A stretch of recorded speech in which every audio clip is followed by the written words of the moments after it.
Hey everyone, welcome to Ideate Elementary School, a catalyst for inclusive education, a child-friendly school in the division of CAPIS, which is a learner-centered institution that continuously improves its curriculum to better serve the Ideate community.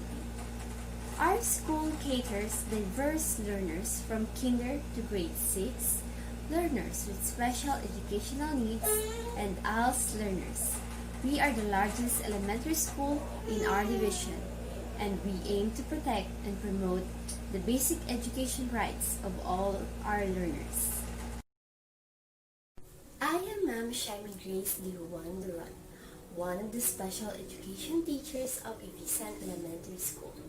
I am teaching the non-graded SPED class. My advisory class is composed of learners with intellectual disability, ADHD, autism, and cerebral palsy. Just like other schools around the globe, we are also affected by the COVID-19 pandemic. That is why our school adapted various learning modes that will enable us to maintain the delivery of quality instruction.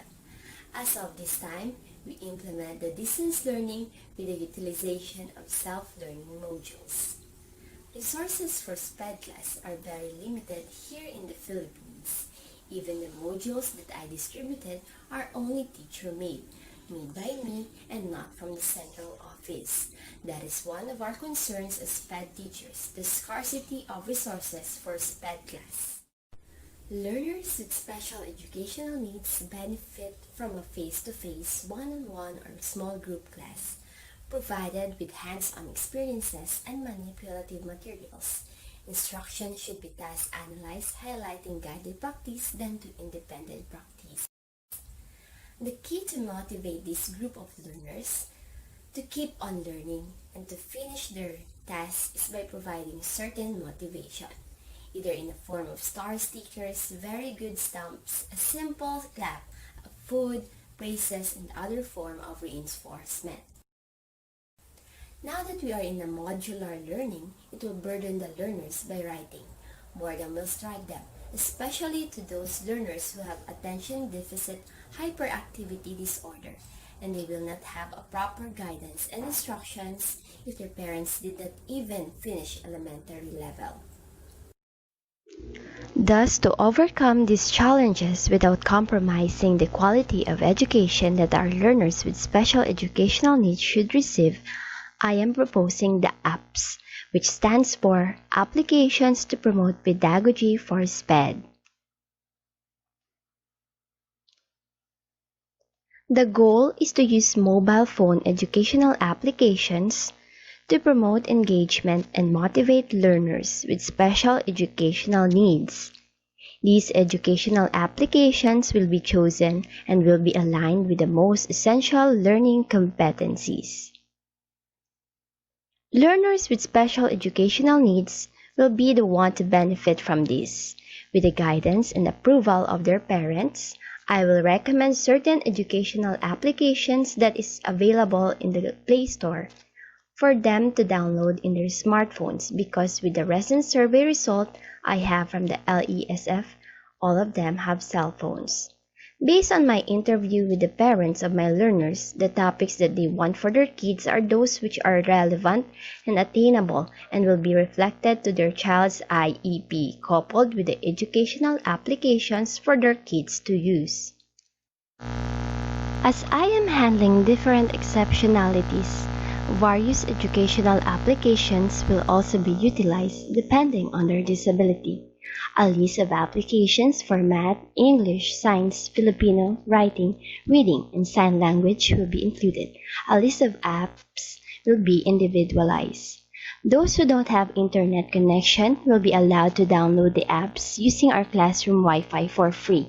Once they downloaded the educational applications, learners will be able to use the applications offline inside their house.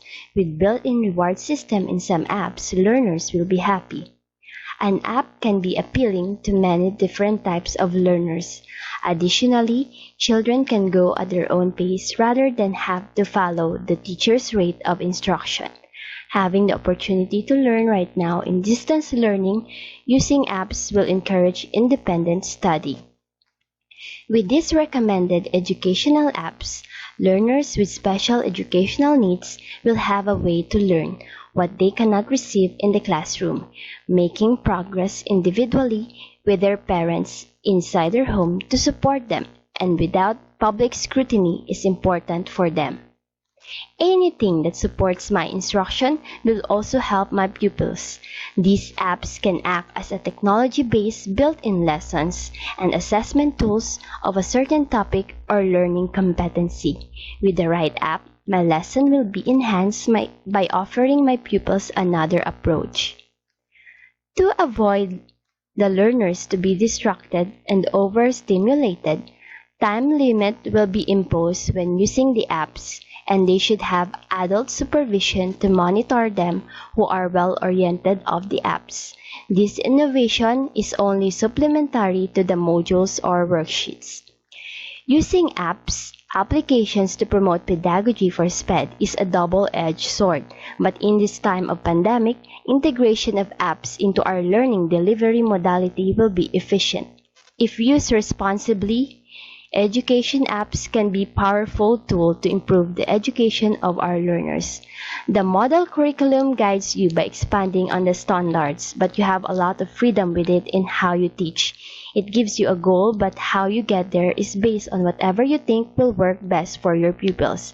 Apps to update the SPED pedagogy. That would be all. A pleasant morning to all. Thank you.